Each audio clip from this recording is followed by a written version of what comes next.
Hi to all, I am Praveen Kumar. Welcome to my YouTube channel. ఈరోజు ఈ క్లాస్లో time and డిస్టెన్స్కి సంబంధించిన average speed మీద మరికొన్ని ప్రాబ్లమ్స్ చేద్దామండి. ప్రీవియస్ క్లాస్లో యావరేజ్ స్పీడ్కి సంబంధించి కొన్ని ప్రాబ్లమ్స్ చేసాం. ఈ క్లాసు దానికి కంటిన్యూషన్ క్లాస్ అండి. కాబట్టి మీరందరూ ప్లేలిస్ట్లోకి వెళ్ళి ప్రీవియస్ క్లాసెస్ని చూడండి. ఎందుకంటే మన క్లాసెస్ అన్నీ కూడా కాన్సెప్ట్ వైజ్గా స్టెప్ బై స్టెప్ బేసిక్స్ నుండి స్టార్ట్ చేసుకుంటూ వచ్చినామండి. మీరు ఆ క్లాసెస్ చూస్తే ఈ క్లాస్ మీకు చాలా ఈజీగా అర్థమవుతుందండి. ఇందులో ఫస్ట్ ప్రాబ్లం, ఒక వ్యక్తి ఏ నుండి బికి 12 km/h వేగంతో ప్రయాణించి 4 km/h వేగంతో తిరిగి వచ్చాడండి. మొత్తం ప్రయాణంలో అతని సగటు వేగం ఎంత అంటున్నాడండి. చూడండి, ఒక వ్యక్తి ఏ నుండి బికి 12 km/h వేగంతో ప్రయాణించి 4 km/h వేగంతో తిరిగి వచ్చాడండి. మొత్తం ప్రయాణంలో అతని సగటు వేగం ఎంత అంటున్నాడండి. సో ప్రీవియస్ క్లాస్లో చూసినట్టు యావరేజ్ స్పీడ్కి ఫార్ములా ఏంటిదండి? Total distance by total time. Average speed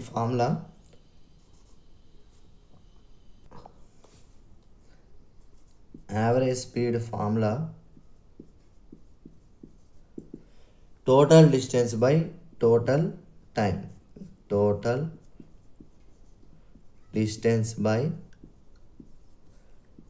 total time అండి. అంటే మొత్తం దూరం బై మొత్తం కాలం. సగటు వేగానికి ఫార్ములా ఏంటిదండి?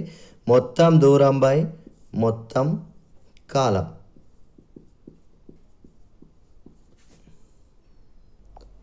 ఇక్కడ మొదటగా ఒక వ్యక్తి ఏ నుండి బికి ప్రయాణించి మరలా బి నుండి ఏకి వచ్చిందండి. అంటే మొత్తం దూరం ఎంత ప్రయాణించిండో ఒకసారి చూద్దామండి. చూడండి, ఏ నుండి ఇది ఏ అనండి, ఇది బి అనండి. సో ఇచ్చిన డేటా ప్రకారం ఏ నుండి బికి 12 km/h వేగంతో ప్రయాణించిండండి. మళ్ళా ఏమంటున్నాడు? 4 km/h వేగంతో తిరిగి వచ్చాడు అంటున్నాడు. అంటే తిరిగి వచ్చింది ఎక్కడి నుండి అండి? మళ్ళీ బి నుండి ఏకి వచ్చిండు. బి నుండి ఏకి 4 km/h వేగంతో ప్రయాణించిండండి. మీరు ఇక్కడ ఒక పాయింట్ అర్థం చేసుకోవాలండి. ఏ నుండి బికి వెళ్ళి మళ్ళీ బి నుండి ఏకి తిరిగి వచ్చిండు అంటున్నాడండి ఇచ్చిన డేటా ప్రకారం. అంటే అతను ప్రయాణించిన దూరం అనేది సమానం. సపోజ్ ఏ నుండి బికి డి డిస్టెన్స్ ఉందనుకుందాం, డి దూరం ఉందనుకోండి. చూడండి ఏం జరిగింది, ఫస్ట్ ఏ నుండి బికి వెళ్ళిండు, మళ్ళీ బి నుండి ఏ, అంటే ఏ నుండి బికి ఒక డి, మళ్ళీ బి నుండి ఏకి ఇంకొక డి. అంటే ఇప్పుడు మొత్తం దూరం ఎంత అవుతుందండి? మొత్తం టోటల్ డిస్టెన్స్ ఎంత అండి? డి ప్లస్ డి, అంటే 2d. D plus D 2d. చూడండి, ఏ నుండి బికి ఎక్కడికైతే వెళ్ళిండో మళ్ళీ అక్కడ నుండి మళ్ళీ తిరిగి వచ్చిండు. అంటే దీని మధ్య డిస్టెన్స్ డి అనుకుంటే పోవడానికి ఒక డి, రావడానికి ఒక డి. కాబట్టి మొత్తం దూరం ఏమైందండి? డి ప్లస్ డి 2d అవుతుందండి. నెక్స్ట్ టోటల్ టైం కావాలండి. సో టోటల్ టైం కావాలంటే ఫార్ములా ఏంటిదండి? టైంకి ఫార్ములా ఏంటిదండి? Distance by speed, distance by time. నిన్న మనం ఆల్రెడీ ఈ టాపిక్ని డిస్కస్ చేసినామండి. మళ్ళీ నేను బేసిక్స్ జోలికి వెళ్ళట్లే, కాబట్టి కొంచెం డైరెక్ట్ స్టెప్స్ వేస్తున్నా. ఎవరైనా నిన్నటి క్లాస్ చూడకపోతే ఒకసారి చూడండి, మీకు ఒక ఐడియా వస్తుంది. రైట్, ఇప్పుడు టోటల్ టైం అంటున్నాడండి. టోటల్ టైం ఏంటి? టైంకి ఫార్ములా ఏంటి? Distance by speed. చూడండి, ఫస్ట్ ఇక్కడ నుండి డిస్టెన్స్ ఏ నుండి బికి పోవడానికి టైం ఎంత పడుతుందండి? డిస్టెన్స్ ఏమో డి, స్పీడ్ ఏమో 12. కాబట్టి ఇది ఏమవుతుంది? d/12. అది పోవడానికి. మళ్ళీ ఏమైంది? బి నుండి ఏకి రావాలి. సో బి నుండి ఏకి మళ్ళీ ఎంత డిస్టెన్స్ ఉంటుందండి? సేమ్ డిస్టెన్స్ ప్లస్ d/, ఇక్కడ స్పీడ్ ఎంత అండి? 4. d/4. ఇక్కడ km/h యూనిట్స్ గురించి మనం ఆల్రెడీ డిస్కస్ చేసుకుందాం. ఇప్పుడు యావరేజ్ స్పీడ్ ఫార్ములాలో వీటిని సబ్స్టిట్యూట్ చేయండి. సగటు వేగంలో అంటే యావరేజ్ స్పీడ్ ఫార్ములా ఏంటండి టోటల్ డిస్టెన్స్. మనకి టోటల్ డిస్టెన్స్ ఎంత వచ్చిందండి 2D బై టోటల్ టైం ఎంత వచ్చిందండి D/12 ప్లస్ D/4. ఒక్కసారి మనం బాగా అబ్జర్వ్ చేస్తే D అనేది కామన్ ఉన్నదండి. సో ఇందులో D ఇది క్యాన్సిల్ అయిపోతుంది. మనకి మిగిలేది ఎంత అండి 2/1/4 ప్లస్ 1/12 ప్లస్ 1/4. సో ప్లస్ కాబట్టి ఏం కాదండి 1/12. మీరు ఒకసారి ప్రతి స్టెప్ని జాగ్రత్తగా మనం అబ్జర్వ్ చేసుకుంటూ రావాలండి. మీరు ఈ ఫార్ములాని బాగా అంటే ఈ స్టెప్ను బాగా అబ్జర్వ్ చేసి మనం ఒక ఫార్ములాని జనరేట్ చేద్దామండి. ఇది ఒకసారి గుర్తుపెట్టుకోండి. సో ఇక్కడ ఏమంటున్నాం మనకి మిగిలింది ఏంటి డిస్టెన్స్ సేమ్ అయినప్పుడు మనకు వచ్చిన క్యాలిక్యులేషన్ పార్ట్ ప్రకారం ఏం మిగిలింది చూడండి 2/1 స్పీడ్ అంటే ఒక స్పీడ్ S1 ప్లస్ 1/S1 మిగిలిందండి. ఓకేనా అండి. ఇప్పుడు దీన్ని మామూలుగా ఎల్సిఎం చేసుకుంటే 2 దీని ఎల్సిఎం ఎట్లా చేయాలో మనం ఆల్రెడీ డిస్కస్ చేసినామండి. 2 సో 12 ప్లస్ ఇది ఇటు వస్తుందండి 12 ప్లస్ ఇది వెళ్తే 4/12 అండి. అంటే దీని నుండి మనం ఏం రాయొచ్చు 2 × 12/12 ప్లస్ 4 అని రాయొచ్చు. ఓకేనా అండి. ప్రతి స్టెప్ నుండి మనం షార్ట్ కట్ని జనరేట్ చేస్తామండి. అందుకే ఇక్కడ గుర్తుపెట్టుకోండి అంటున్నాను నేను. ఈ స్టెప్ నుండి మనం ఒక షార్ట్ కట్ రాద్దామండి. షార్ట్ కట్ ఒకవేళ డిస్టెన్స్ అనేది ఈక్వల్గా ఉంటే సమాన దూరం ఉంటే అప్పుడు ఫార్ములా షార్ట్ కట్ ఏమవుతుంది యావరేజ్ స్పీడ్కి 2/1/S1 ప్లస్ 1/S2 అవుతుందండి. 2/1/S1 ప్లస్ 1/S2 అవుతుంది. కొన్ని బుక్స్లలో XY అంటారండి. ఏది తీసుకున్నా అదే. ఇది మాత్రం కాన్సెప్ట్ అనేది సేమ్. చూడండి అదే ఇక్కడ నుండి డైరెక్ట్గా ఇప్పుడు ఎల్సిఎం తీసినాం కదండి. ఇక 12 × 4 అండి. 12 × 4 చూడండి కింద ఎల్సిఎం అవుతుంది. ఇక్కడ నుండి యావరేజ్ స్పీడ్కి ఫార్ములా ఏమవుతుందంటే 2 × S1 × S2 by S1 2 × S1 × S2 by S1 plus S2 అవుతుందండి. యావరేజ్ స్పీడ్ ఎప్పుడండి డిస్టెన్స్ ఈక్వల్ ఉంటే. అర్థమవుతుందా అండి. మనం ఈ ఫార్ములా నుండి ఈ ఫార్ములాని జనరేట్ చేసినామండి. ఈ ఫార్ములా గుర్తుపెట్టుకోవాలండి. అంటే ఈ ఫార్ములాని ఎట్లా జనరేట్ చేసినామంటే ఇక్కడ నుండి వచ్చింది. ఇది ఎలా వచ్చింది అంటే మనం నిన్న బేసిక్స్ నుండి రాసుకున్నాం. ఓకేనా అండి. ఇప్పుడు చూడండి దీని క్యాలిక్యులేషన్ ఇంకా కంప్లీట్ కాలే. ఇప్పుడు కంప్లీట్ చేద్దాం. సో 2 × 12 × 4/12 ప్లస్ 4 16 అండి. సో క్యాన్సిల్ చేయండి. 4 × 4 = 16, 4 × 3 = 12, 2 × 3 = 6 km/h అనేది దీనికి ఆన్సర్ అండి. 6 km/h అనేది దీనికి ఆన్సర్. మనం ఇదంతా స్టెప్ బై స్టెప్ వేసుకుంటూ వచ్చినామండి. నేనేం చేస్తున్నా అండి ఇప్పుడు షార్ట్ కట్ అంటున్నా. సపోజ్ మీరు ఆల్రెడీ లర్నింగ్ స్టేజ్లో ఉన్నప్పుడు ఇది తెలుసుకోవాలండి. డైరెక్ట్గా ఎప్పుడైతే డిస్టెన్స్ సేమ్ అని తెలిసినప్పుడు డైరెక్ట్ ఈ ఫార్ములా వాడేసుకోవచ్చు అండి. ఇప్పుడు ఫార్ములాలో డైరెక్ట్ సబ్స్టిట్యూట్ చేస్తే ఏమవుతుంది average speed equals to 2 × S1 ఏమైందండి 12 × S2 4/12 ప్లస్ 4 డైరెక్ట్ అండి. మళ్ళీ ఇదే వస్తుంది. అయితే మీకు ఫార్ములా ఎలా వచ్చిందని చెప్పడానికి నేను ఇదంతా రాసుకున్నానండి. మీరు లర్నింగ్ స్టేజ్లో ఉన్నప్పుడు ఇది తెలుసుకొని ఎగ్జామ్కి ప్రిపేర్ అయ్యేటప్పుడు ఈ షార్ట్ కట్స్ ఎప్పుడు వాడుతున్నాము ఎందుకు వాడుతున్నాము అని తెలిస్తే మీకు ఈ సబ్జెక్టు మీద పర్ఫెక్ట్ గ్రిప్ వస్తుందండి. ఇప్పుడు చూడండి నేను ఇక్కడ యావరేజ్ స్పీడ్కి 2 ఫార్ములాస్ రాసిన. ఇంపార్టెంట్ పాయింట్ ఏంటంటే ఓన్లీ 2 అంటే వెళ్ళి రావడం వరకు 2 వరకు ఉంటే మీరు ఇది వాడేసేయండి, నో ప్రాబ్లం అండి. ఒకవేళ 2 కంటే ఎక్కువ అంటే నెక్స్ట్ ప్రాబ్లంలో చూస్తాం. అప్పుడు నేను సజెస్ట్ చేసేది ఏంటంటే ఈ ఫార్ములాని అంటే ఈ ఫామ్ని సజెస్ట్ చేస్తాను అండి. ఈ ఫామ్ని సజెస్ట్ చేస్తా. ఎందుకో నెక్స్ట్ ప్రాబ్లంలో చూద్దామండి. నెక్స్ట్ ప్రాబ్లం అండి. ఒక కారు 150 కిలోమీటర్ల దూరంలో మొదటి 50 కిలోమీటర్ల దూరాన్ని 20 km/h వేగంతో, మరో 50 కిలోమీటర్ల దూరాన్ని 30 km/h వేగంతో, మిగిలిన దూరాన్ని 60 km/h వేగంతో ప్రయాణించిన మొత్తం ప్రయాణంలో సగటు వేగం ఎంత అంటున్నాడు. ఇక్కడ కూడా మనల్ని యావరేజ్ స్పీడే అడిగిండండి. ఇక యావరేజ్ స్పీడ్ అంటే total distance by total time. చూడండి మొత్తం ఎన్ని కిలోమీటర్లు అన్నాడండి. 150 కిలోమీటర్ల దూరంలో ఫస్ట్ 50, సెకండ్ 50 అన్నాడు. అంటే మిగిలింది ఇంకెంత ఉంటుందండి, ఇంకో 50. 150లో 100 అంటే మొత్తం 150 కిలోమీటర్లు. ఫస్ట్ 50 కిలోమీటర్ల దూరాన్ని ఎంత వేగంతో ప్రయాణం చేసిండండి, 20 km/h వేగంతో తయారు చేసిండండి. నెక్స్ట్ 50 కిలోమీటర్ల దూరాన్ని ఎంత వేగంతో ప్రయాణించిండండి, 30 km/h వేగంతో ప్రయాణించండి. మిగిలిన దూరం అన్నాడు మొత్తం 150 అండి. 50, 50, 100, ఇంకా మిగిలింది ఎంత అండి, ఇంకో 50. దాన్ని ఎంత వేగంతో ప్రయాణించిండు, 60 km/h వేగం. అంటే ఇప్పుడు total distance by total time వేయాలి. కాకపోతే ఇందాకనే మనం డిస్కస్ చేసినాం ఒకవేళ దూరం సమానంగా ఉంటే ఏం చేయాలి అని. సో అక్కడ రెండు సైడ్లు అంటే వెళ్ళి రావడం, ఇక్కడ 3 పార్ట్స్కి ఇచ్చిండు. నేను ఆల్రెడీ ఇంతకుముందు ప్రాబ్లంలోనే చెప్పిన షార్ట్కట్, దాన్ని వాడదామండి. సో అక్కడ 2 పార్ట్స్ కాబట్టి 2/, అన్నామండి.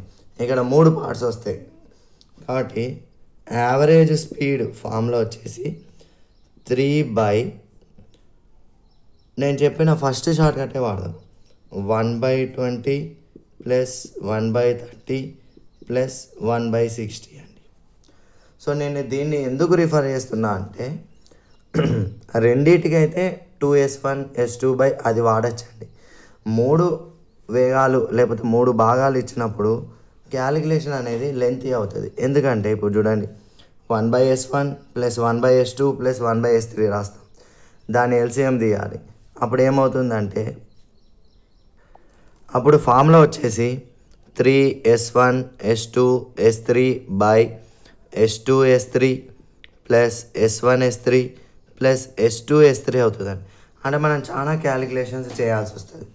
ఒకవేళ మీకు ఇది ఈజీగా ఉంటే ఇది చేసుకోండి, చేయొద్దు అని నేను ఏమనట్లేదండి. కాకపోతే క్యాలిక్యులేషన్స్ ఎక్కువ వస్తాయి. ఇప్పుడు చూడండి, ఇప్పుడు డినామినేటర్లో ఉన్న వాటికి ఫస్ట్ ఎల్సిఎం తీద్దామండి. ఎల్సిఎం ఏంటి, 20, 30, 60కి ఎల్సిఎం చేయండి. 21, 30, 20, 3 అండి. ఇక చూడండి 3, 3 1, 3 10, 3 1, ఇక్కడ 10, 1 1 1, 10 3 30.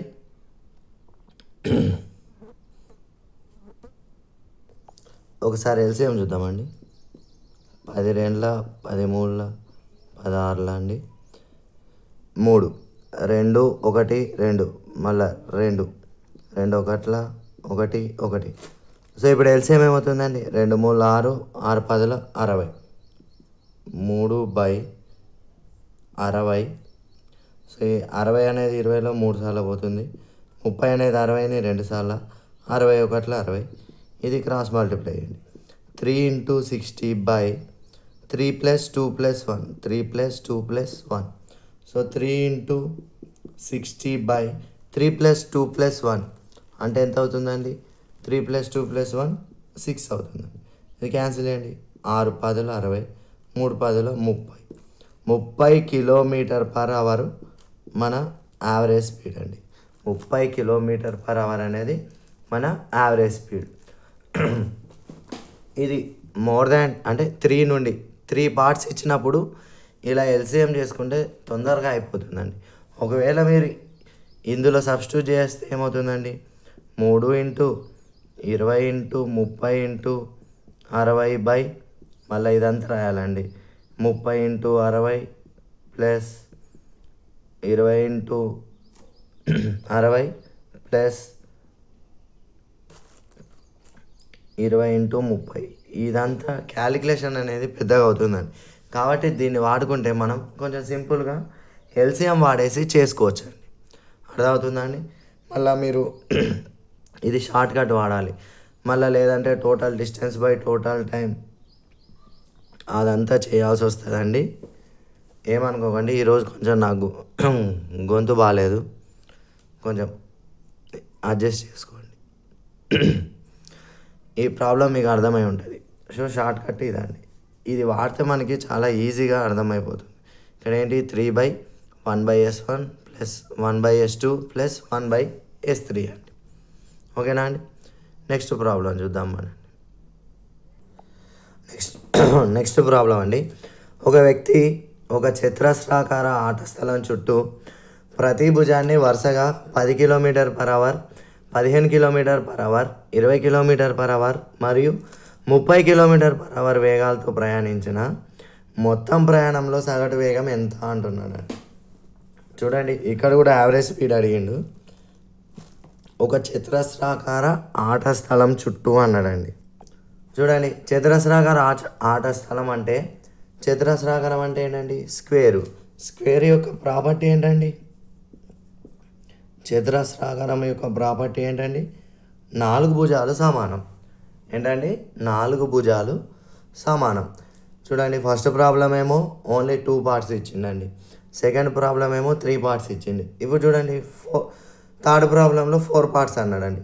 మనకేంటంటే కాన్సెప్ట్ మారదు, జస్ట్ మనకు అర్థం కావాలి, సరిపోతుంది. సో చతురస్రాకారం అన్నాడండి. సో చతురస్రాకారం యొక్క ప్రాపర్టీ ఏంటండి? స్క్వేర్ యొక్క property all sides are equal, అంటే అన్ని భుజాలు సమానం. కాబట్టి డిస్టెన్స్ అనేది ఇక్కడ నుండి ఇక్కడికి ఎంత ఉంటుందో, ఇక్కడ నుండి ఇక్కడికి, ఇక్కడ నుండి ఇక్కడికి, ఇక్కడ నుండి ఇక్కడికి సమానం. సో ఇక్కడ ఎంత ఇచ్చిండండి స్పీడు? 10 km/h. ఇక్కడ ఎంత ఇచ్చిండండి? 15. ఇటు ఎంత ఇచ్చిండండి? 20. ఇదేమి ఇచ్చిండండి? 30 అని ఇచ్చిండండి. సో ఇక మనం డైరెక్ట్ షార్ట్ కట్ వాడదామండి. సో ఇప్పుడు 4 సైడ్లు ఉన్నాయి కాబట్టి యావరేజ్ స్పీడ్ ఫార్ములా ఏమవుతుందండి? యావరేజ్ స్పీడ్ ఫార్ములా ఏంటిది? 4 భుజాలు ఉన్నాయి కాబట్టి, అంటే 4 పార్ట్స్ ఇచ్చింది కాబట్టి 4. First 2 parts 2/. సెకండ్ ప్రాబ్లంలో 3 పార్ట్స్ 3/. థర్డ్ ప్రాబ్లంలో 4 సైడ్స్ 4/. ఒకవేళ 5 ఈక్వల్ సైడ్స్ ఇస్తే ఏం చేయాలండి? 5. అట్లా మనం ఫార్ములాని జనరేట్ చేసుకోవాలి.